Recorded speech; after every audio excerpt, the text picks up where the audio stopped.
안녕하세요. 오늘의 데일리 뉴스레터에 오신 것을 환영합니다. 이 샤오미가 심각한 위기에 빠졌다. 이 향후 전기 자동차 사업의 발전. 3. 인도는 중국 기업을 완전히 없앴다. 한번 진실을 알아봅시다. 화웨이 전략을 따라했던 샤오미가 최악의 위기에 빠져 화제입니다.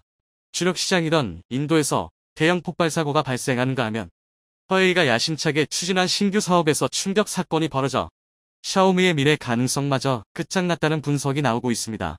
결국 삼성의 초대박이 예상되는데 무슨 일이 발생했는지 자세히 알아보겠습니다. 현재 샤오미의 운명은 화웨이처럼 될 것이란 글들이 일파만파 퍼지고 있습니다. 화웨이는 휴대폰 위기를 극복하기 위해 전기차 사업에 뛰어든 바 있습니다.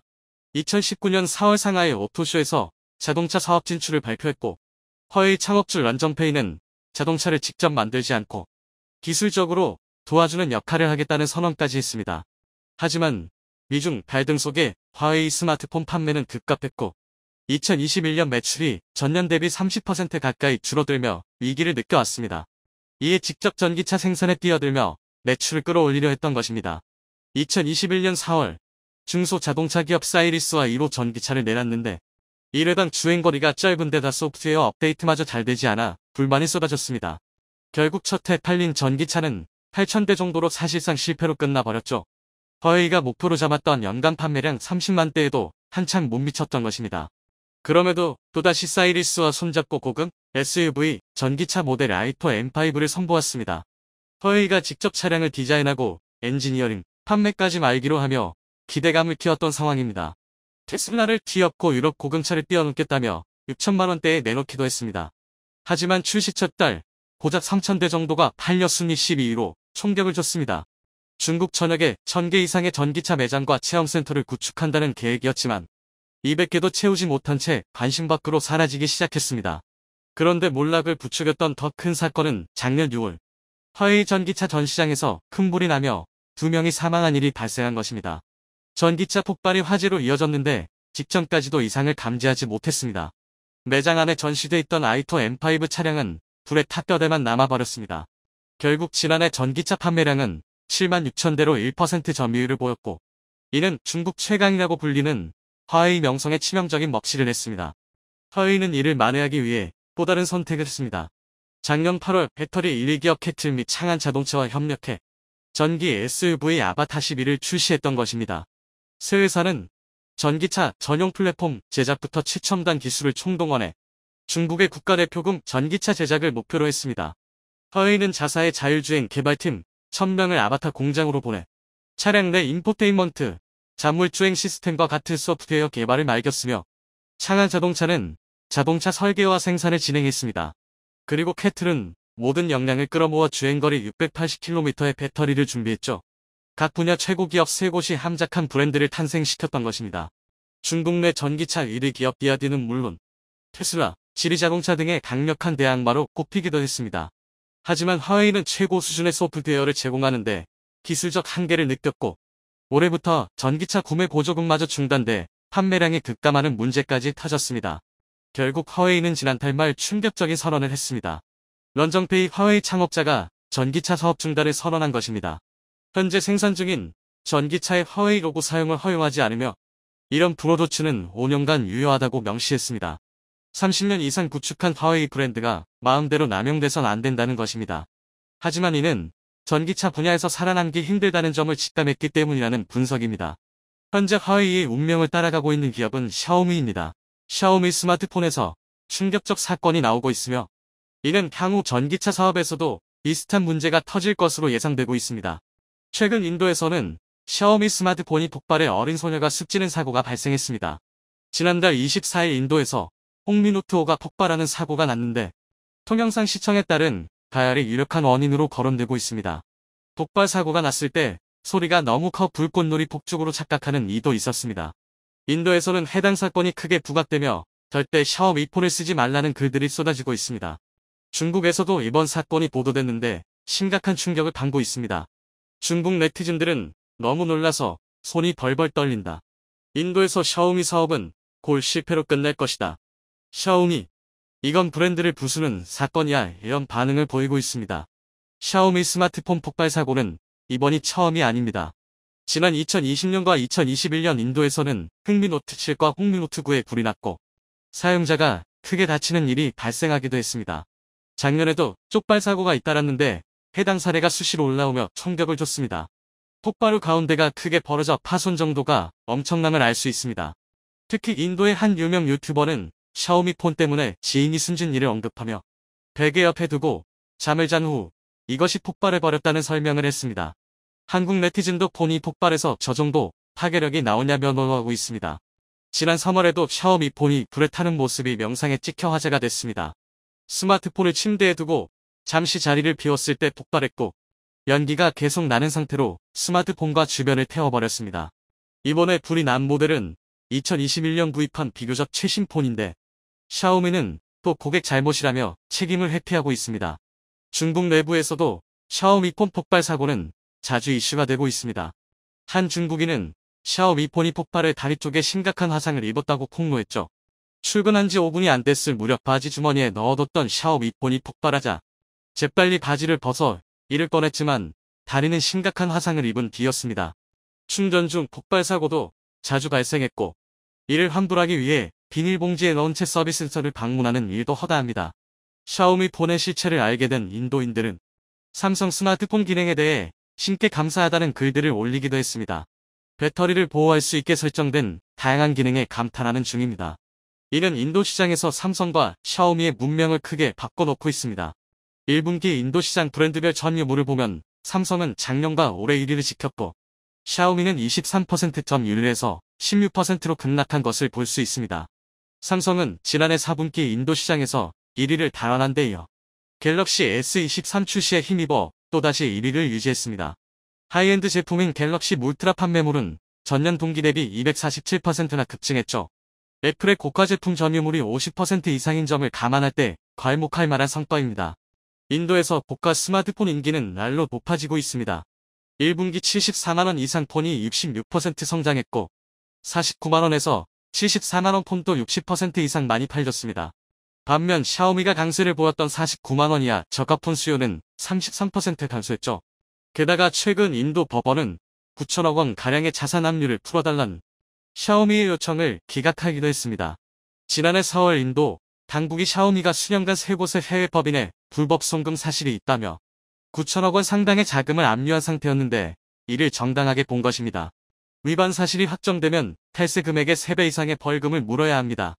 삼성은 인도에서의 선전에 힘입어 전세계 1위까지 차지했습니다. 전세계 스마트폰 시장 규모는 전년 동기 대비 13% 역성장을 나타냈는데 그럼에도 삼성전자 스마트폰 출하량은 6천만 대 22%를 기록하며 선방했고 애플은 5,800만 대 21%로 뒤를 따르고 있습니다. 반면 샤오미는 현재도 하락세에서 벗어나지 못하고 있는 상황입니다. 샤오미가 믿고 있던 중국 시장마저 찬바람이 불며 희망이 꺾이고 있습니다.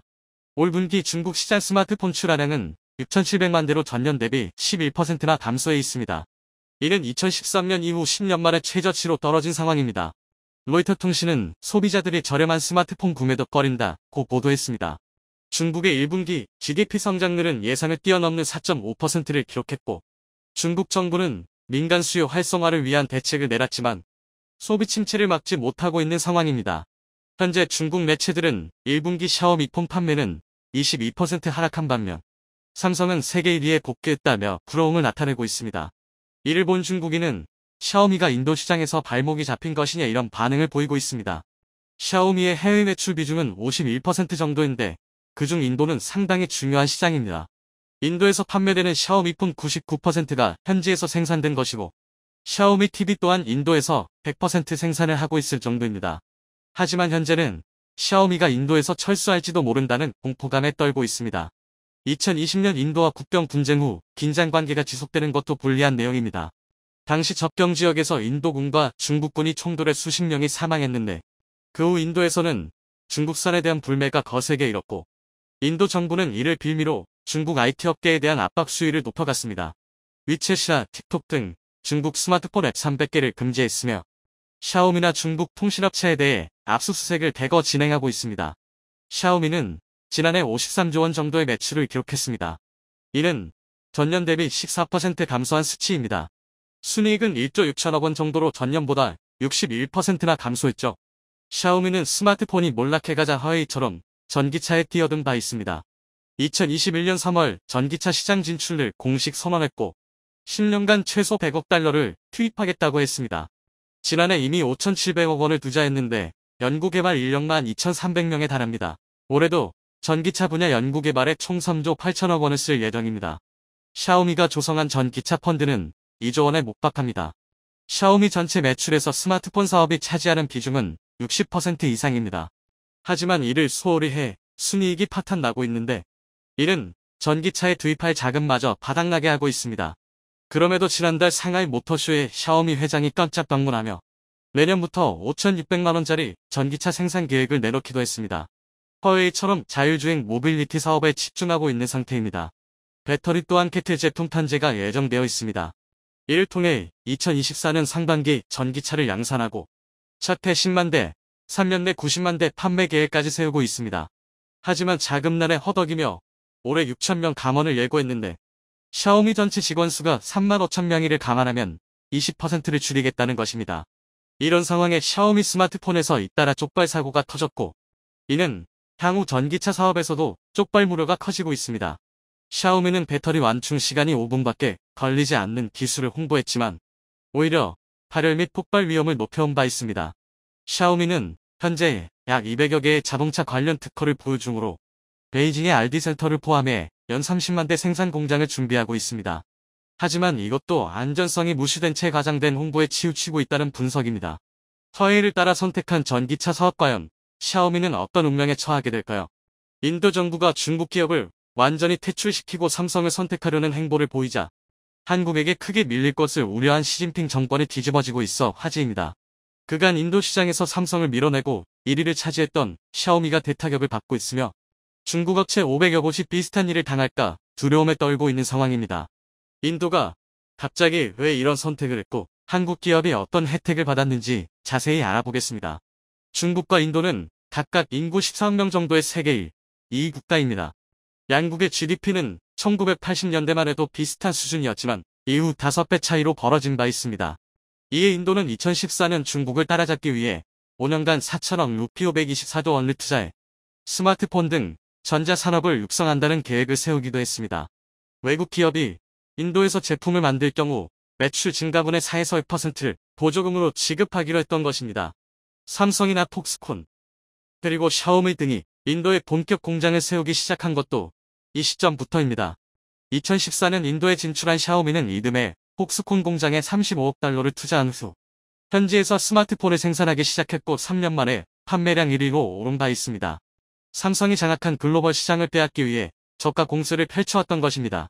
샤오미 전체 수입의 49%는 중국 외 시장에서 발생하는 상황입니다. 그중 중국 업체들이 가장 중점을 뒀던 나라는 인구 대국 인도입니다. 인도는 중국 다음으로 많은 약 11억 명의 무선 가입자 수를 보유하고 있습니다. 월 평균 150억 기가바이트의 데이터 트래픽을 처리하는 초대형 시장이며 작년 한 해 전 세계 스마트폰 시장이 정체됐지만 인도 시장은 무려 18%나 성장한 바 있습니다. 그런 인도에 샤오미는 1,500명의 직원을 두고 있으며 7개 제조 공장을 세워 매 초당 3대꼴로 스마트폰을 생산하고 있습니다. 중국 전체 스마트폰 업체로 확대할 경우 인도 시장 점유율은 60%를 넘긴 상황입니다. 인도에는 약 10만 개의 휴대전화 소매점이 있는데 중국 브랜드가 약 6만 개를 차지하고 있을 정도입니다. 이에 인도의 대중 무역 적자는 커져만 갔습니다. 인도는 올해 1분기 중국에서 270억 달러 상당의 전자제품과 자동차 부품 등을 수입했지만 중국에 대한 인도의 수출 규모는 48억 달러에 불과했던 것입니다. 인도는 중국과의 무역에서 불만이 상당한 상황이었습니다. 그런데 2020년 6월 놀라운 사건 하나가 터졌죠.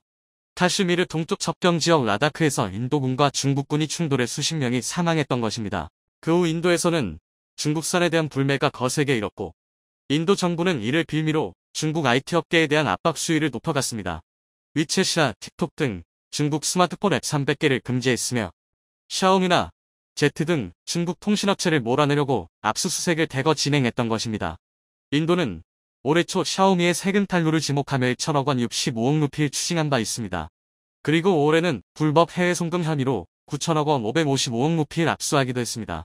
샤오미가 아무런 서비스를 제공하지도 않은 외국 업체에게 로열티라는 이름으로 막대한 금액을 송금했던 사실이 발각된 것입니다.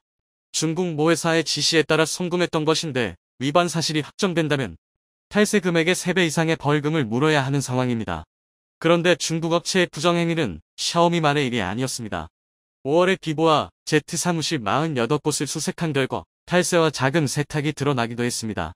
총 매출 158억 달러 중 거의 50%를 중국에 불법 송금한 것이 발각됐고, 인도 당국은 피보와 연관된 119개의 은행 계좌에서 760억 원을 압수해버렸습니다.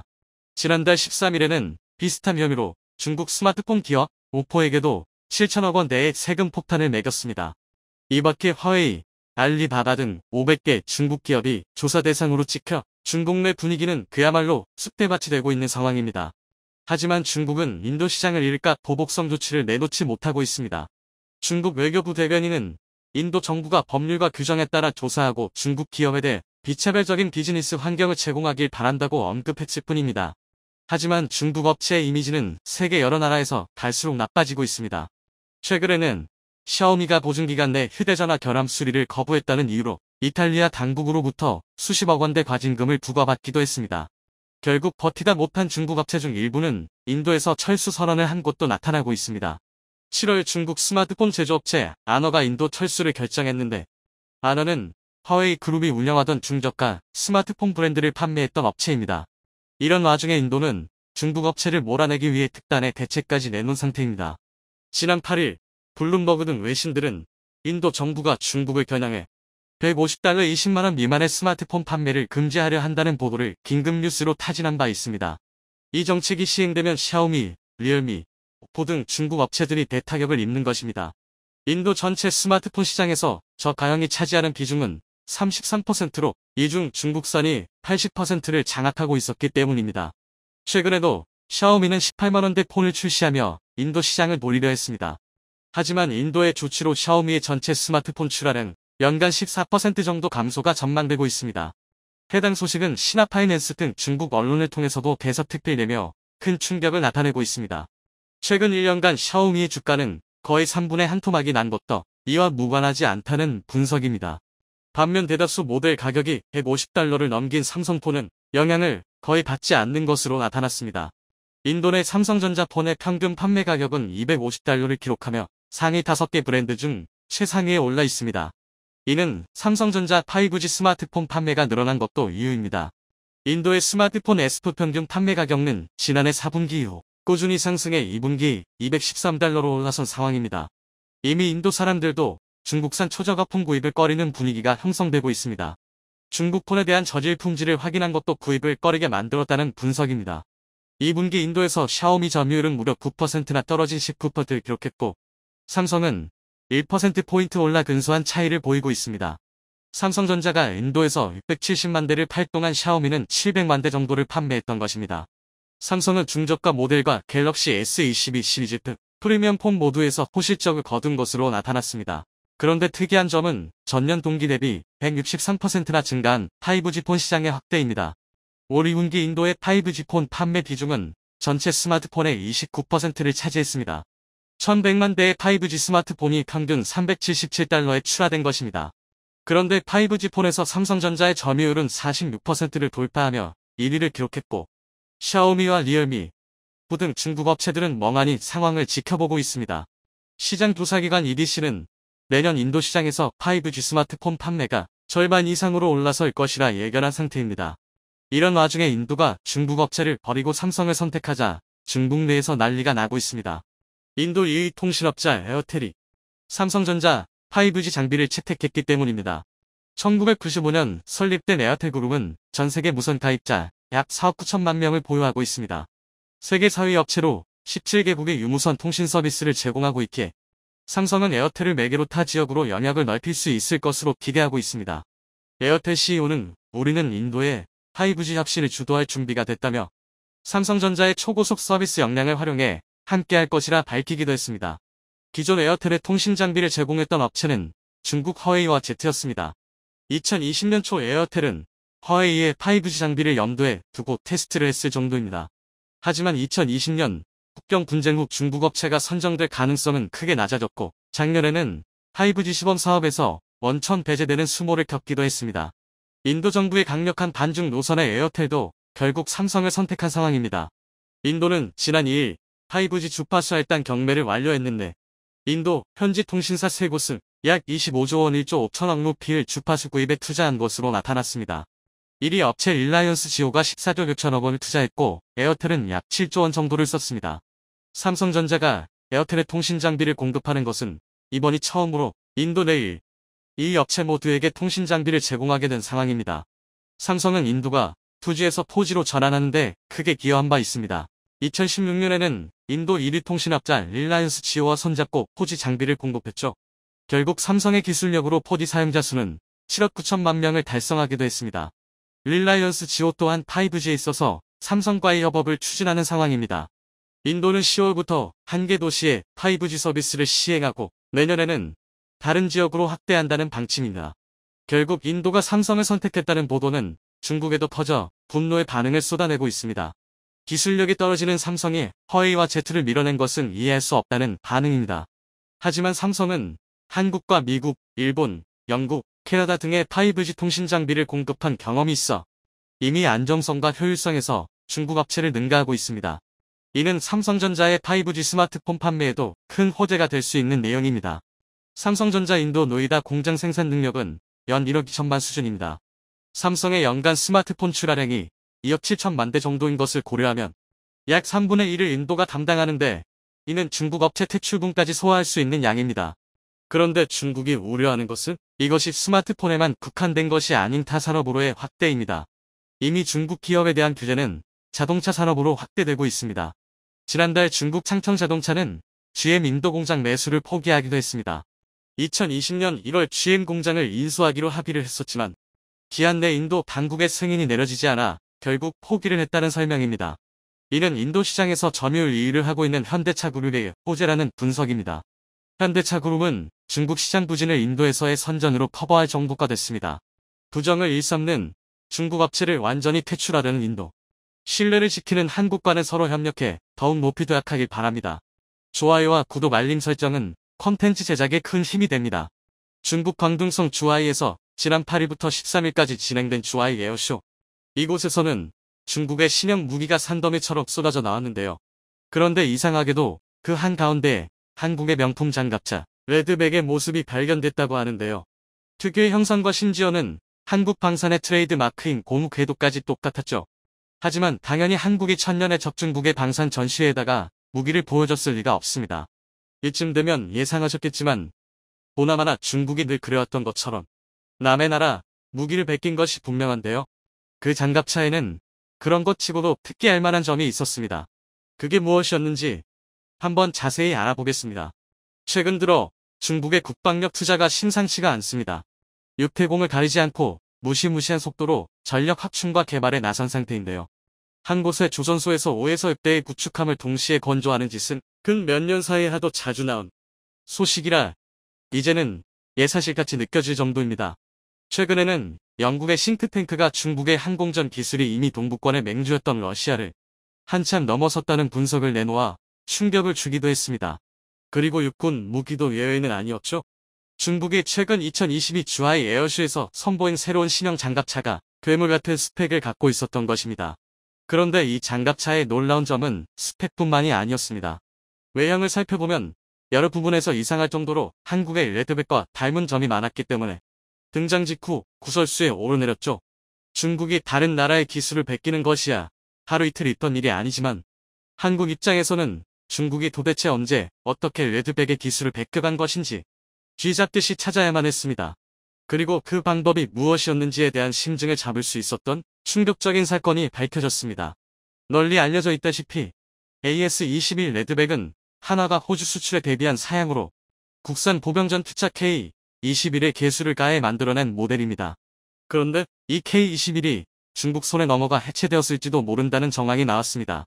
지난 2010년 한국은 사우디아라비아에서 K-21의 전시를 한 적이 있었습니다. 문제는 이를 배에 싣고 한국으로 돌아오는 과정에 발생했죠. 사우디에서 출발한 지 한 달이 조금 넘어 홍콩을 경유하던 시점에 K-21이 세관 검사 중 일방적으로 압류를 당한 것입니다. 압류 기간은 무려 51일에 달했고 이 정도 시간이면 장갑차 하나쯤 다 해체해서 도면을 작성하기에는 충분한 시간이었습니다. 중국은 기분 나쁘게도 사실 한국이 K-21을 개발하는 모든 과정을 지켜보고 있었습니다. 그런데 그게 한국의 기술을 고평가해서는 아니었죠. 원래 중국은 전차 개발 기술 분야에서 독일과 협력을 하고 싶어 했습니다. 독일의 지상전 무기 체계가 미국의 그것 이상이라고 중국은 판단하고 있었고, 독일과 협력할 수 있다면 전차를 시작으로 장갑차나 다른 무기 기술 역시 배울 수 있을 것이라고 여기고 있었습니다. 하지만 당시 독일은 전차 기술 수출 규정을 내세워 중국의 요청을 거절했습니다. 이에 중국은 독일 기술을 한 줌이라도 받아쓴 적이 있는 다른 나라에 눈을 돌리기 시작합니다. 그리고 그들의 눈에 띈 것이 한국의 K 전차였죠.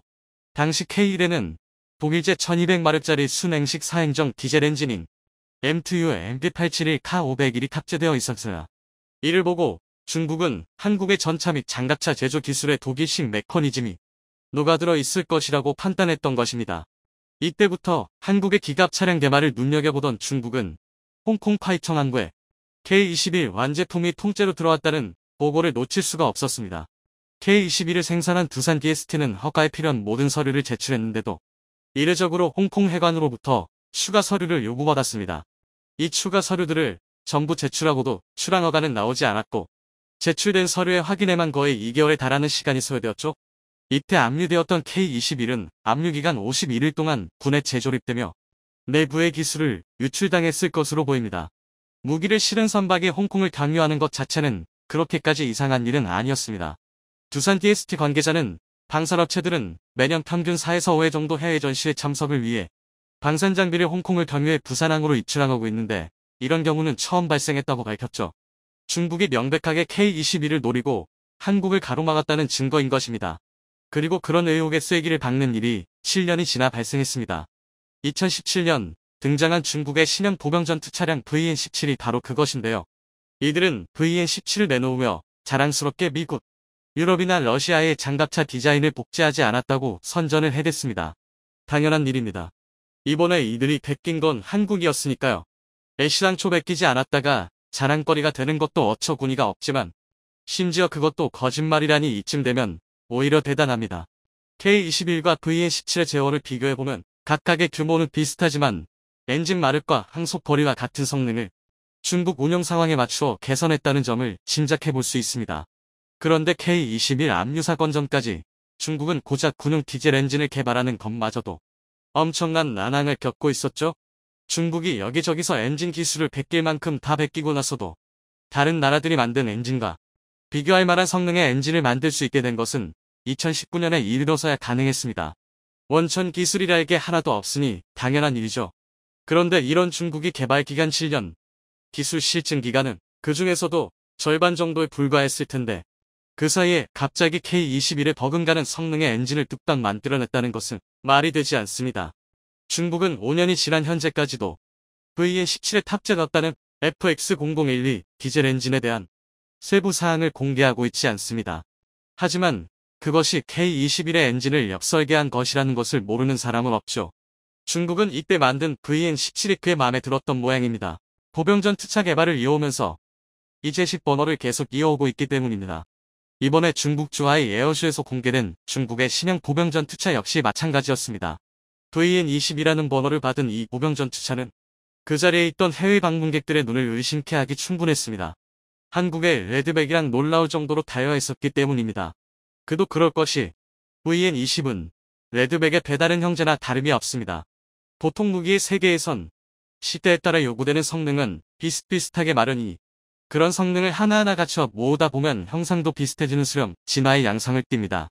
레드백은 한국이 K-21을 개수한 것이고 VN-20은 중국이 K-21을 베낀 VN-17을 발전시킨 것이니 겉모습이 비슷해지는 것도 당연합니다. 그런데 VN-20의 경우에는 불행히도 어머니 쪽에 문제가 있었습니다. 레드백과 VN-20의 외관은 비슷한 것이 사실이지만 둘을 같이 놓고 보면 자세히 뜯어보지 않아도 놓칠 수 없는 차이점이 보입니다. VN-20이 어처구니 없을 정도로 크기 때문이죠. VN-20에 사용된 차대는 VT4로 이쪽은 아예 MBT, 즉 탱크입니다. 그렇다 보니 당연히 중량도 50톤에 달하는데 VN-20은 거기다가 거의 모든 방향의 장갑판에다가 모듈식 반응 장갑까지 설치해서 어마어마한 떡대를 자랑하는 형태가 되어버렸습니다. 이 정도면 전차에다가 포탄만 갈아 끼워놓고 이건 장갑차라고 우기는 것에 가깝습니다. 중국이 장갑차의 크기를 이렇게까지 키우려는 이유가 뭔지는 정확히 알 수 없지만 적어도 충분한 고민은 하지 않았음이 분명합니다. 명색이 장갑차라면 기본적인 역할은 기계화 보병의 수송과 화력 지원입니다. 그런데 탱크 차대를 그대로 가져다가 박은 VN-20은 고작 6명밖에 태울 수가 없습니다. 현재 웰메이드 장갑차로 꼽히는 레드백과 링스가 승무원 3명에 더해서 보병을 최소 8명, 구겨 넣으면 9명까지도 태울 수 있다는 점과 비교하면 초라한 수준이죠. VN-20에는 30mm 무인 포탑이나 100mm와 30mm 기관 포탑제형 2인 포탑을 골라 달 수 있다고 합니다. 그리고 포탑 측면에는 대전차 미사일 역시 탑재하고 있죠. 이런 점은 러시아의 장갑차 BMP-3과 같은 사양입니다. 그리고 앞서 언급했듯 한국 기갑 차량의 상징과 같은 고무 궤도도 채택하고 있습니다. 이는 중국이 어느 정도는 현대 기갑 무기의 트렌드를 따라가려는 시도를 하고 있다는 방증입니다. 그런데 정작 차체의 대형화만 노리다가 중요한 보병 수송 능력에서 아무런 고민도 없이 급조해서 만든 흔적이 뻔히 드러나니 포탑과 차체를 따로따로 만든 수준이 아닌가 싶을 정도입니다. VN-20의 개발 계획은 적어도 2019년 이전부터 있었다는 것이 중론입니다. 이때 중국이 밝힌 VN-20의 개발 계획은 수출과 내수를 모두 노린다는 것이었는데요. 만약 중국이 K-21의 DNA를 잘 살리고 타국의 명품 무기들에서 좋은 점을 잘 벤치마킹해왔더라면 레드백의 강력한 경쟁자가 되었을 수도 있었습니다.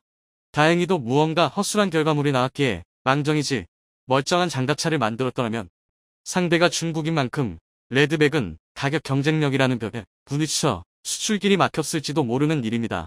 한국은 방산 분야에서 길지 않은 세월에 괄목할 만한 성과를 얻어내기는 했지만 끔찍한 이웃들이 주변에 사는 만큼 기술이 발전할수록 더더욱 보완에도 신경을 써야만 할 것입니다.